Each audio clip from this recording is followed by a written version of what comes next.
నమస్కారం. తీర్థయాత్ర కార్యక్రమానికి స్వాగతం. ముజ్జకాలకు అధిపతి అయిన ముక్కంటికి అనేక నామాలు, అనేక నివాస స్థలాలు. ఈశ, మహేశ, పరమేశ ఇలా ఎన్ని రకాలుగా పిలిచినా పలికే శంకరుడు కాశీపురంలోనే అనేక పేర్లతో కొలువయ్యాడు. అలాంటి విలక్షణ నామధేయంతో వారణాసి పురపతిగా శ్రీ తిలభాండేశ్వర స్వామిగా పూజలు అందుకుంటున్నాడు. నేటి తీర్థయాత్రలో ఆ పురావైభవాల శివ సాన్నిధ్యానమైన శ్రీ తిలభాండేశ్వర స్వామి మందిరాన్ని చూసి తరిద్దాం.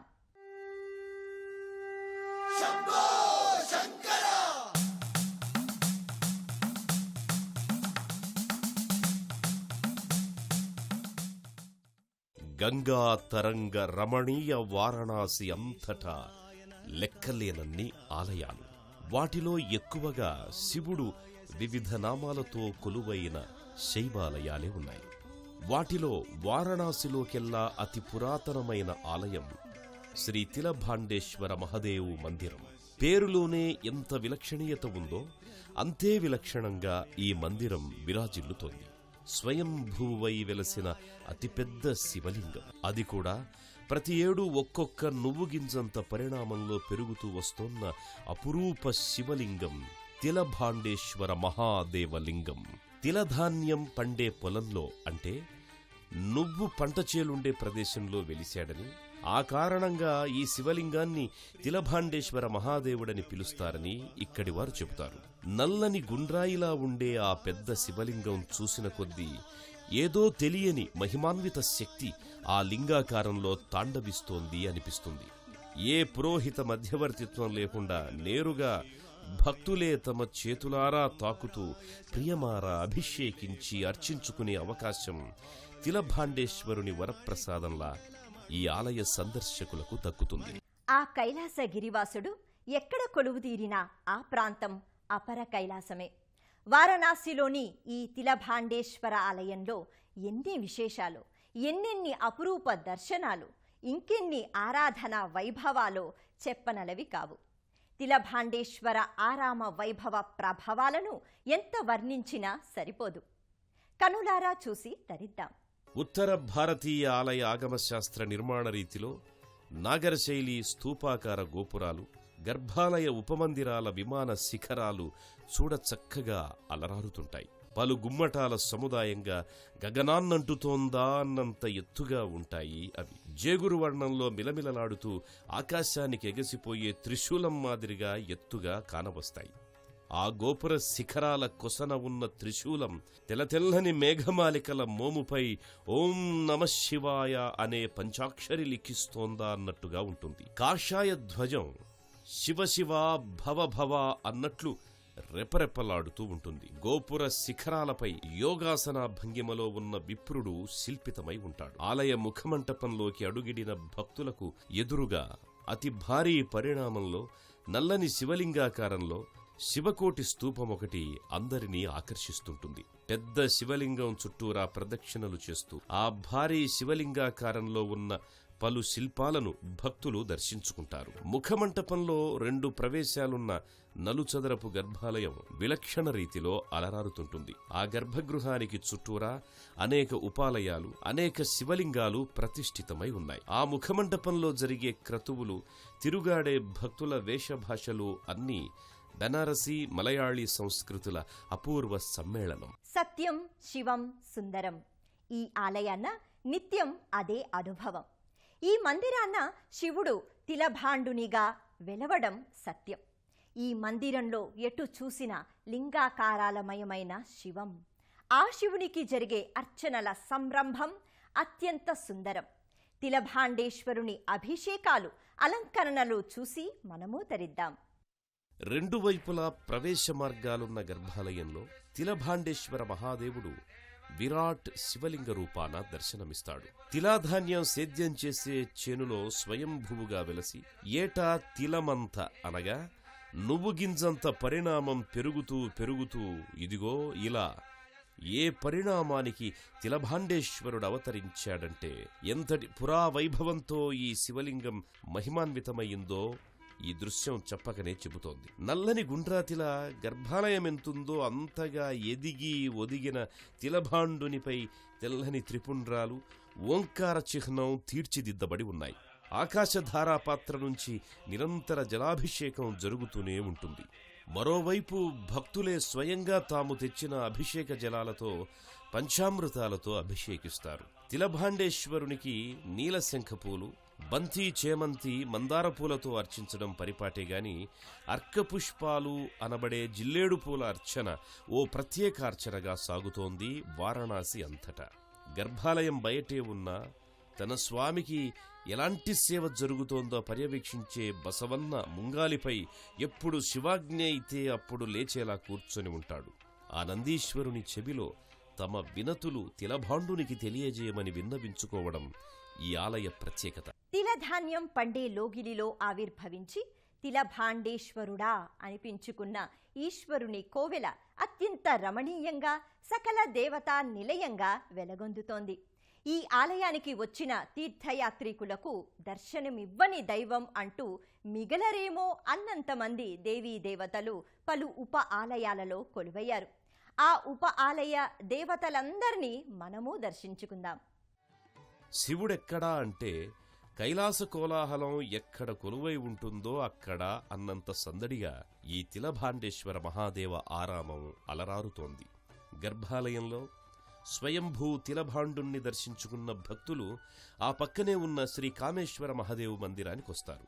ఆ మందిరాన కామేశ్వర నామధేయంతో ఒక చిరు శివలింగం సన్నజాజి, విరజాజి పూలతో, బిల్వపత్రాలతో అర్చనలందుకుంటోంది. ప్రదక్షిణ మార్గమంతా అనేక మందిరాల నిలవు. ఆ మార్గంలో ఉన్న ఒక చిరు మందిరాన సింధూర వర్ణంలో మెరిసిపోతూ అవ్యక్త మూర్తిమత్వంతో అంజనీసుతుని విగ్రహం దర్శనమిస్తుంది. అటువంటి ఆకృతిలో మరెక్కడా ఆంజనేయుడు కనిపించడు.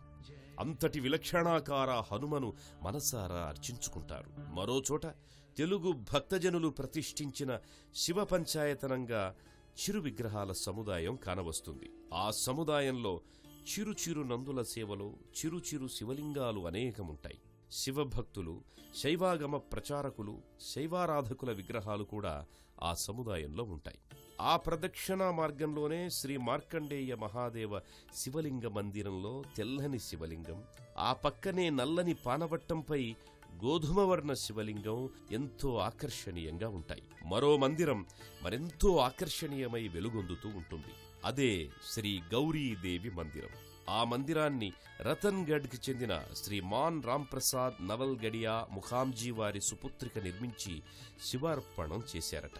పాలరాతి మూర్తిగా స్థానక భంగిమలో పలు ముత్యాల సరాలు, నానావిధ ఆభరణాలు ధరించి చూడముచ్చటగా గౌరీదేవి దర్శనమిస్తుంది. పట్టుచీర ధరించిన ఆ శైలపుత్రి గౌరీమాత పలు పుష్పమాలికల అలంకరణలో చిరుదరహాసినిగా అలరిస్తూ ఉంది. శైవాగమ ఆరామాన త్రేతాయుగ వైష్ణవావతారుడైన శ్రీరామచంద్రుడు సీతాలక్ష్మణాంజనేయ సహితంగా దర్శనమివ్వ కొలువై ఉన్నాడు. ధనుర్బాణాలు ధరించి అభయముద్రలో సీతమ్మ చెంతనుండగా వినమ్ర నమస్కార భంగిమలో ఆంజనేయుడు సీతారామ పట్టాభిషేక రామాయణ ఘట్టానికి ప్రతిరూపంలో ఆ ఉపమందిరం విరాజిల్లుతుంటుంది. తిలభాండేశ్వర గర్భగృహ ప్రదక్షిణ మార్గంలో మరో విలక్షణ మందిరం గణపతి మందిరం.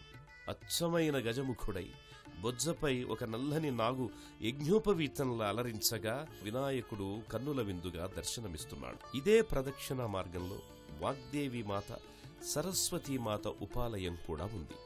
వీణాపాణి అయి మృదుమంజుల వాగ్వాణి శరదిందు తుషారంలా హంసవాహిని అయి చక్కటి దర్శనాన్నిస్తోంది. మరో మందిరం శ్రీ రాధాకృష్ణ మందిరం. శ్రీకృష్ణుని ఇష్టసఖి రాధాదేవి తన రెండు చేతులలో కలువ పూలను ధరించగా కృష్ణుడు వ్యత్యస్త పాదార విందుడై వేణుగానలోలుడై ఉంటాడు. ఆ పాలరాతి మూర్తులను, ప్రేమానురాగాల ఆ జగదేక సుందరాకారులను ఎంతసేపు చూసినా తనివి తీరదు. మరో మందిరాన ఎర్రటి దుస్తులలో రౌద్రాణిల ఆదిశక్తి దుర్గామాత కొలువుదీరి భక్తులను అనుగ్రహిస్తుంటుంది. శ్రీ జగద్గురు శంకరాచార్యుల వారు పంచలోహమూర్తులై కాషాయాంబరధారి అయి పూజలందుకుంటూ ఉంటారు. మరోపక్క శివకేశవుల ప్రేమాస్పద అవతారుడు శ్రీ మణికంఠ అయ్యప్పస్వామి పట్టాబంధ యోగాసన ముద్రలో దర్శనాన్ని అనుగ్రహిస్తున్నాడిక్కడ.